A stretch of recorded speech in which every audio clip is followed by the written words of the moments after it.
हाँ तो माने की पड़ी देवर जी। गुस्सा करत हवा लेकिन सवाल का जवाब बहुत सटीक बताओ तो। अरे अब तो एकदम मोर मथवे एकदम खराब हो गईल। लेकिन सुना, गुस्सा मत कराए, और सवाल बा। पूछ पूछ पूछ।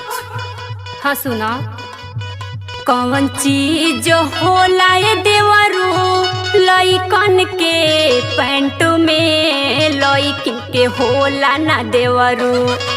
हाँ लइकिन के होला ना देवरू, सुना पेटी कोट में। अरे भौजी, हाँ बोला। इतना सवाल पूछा थे, कुछ मांगब तो देबी।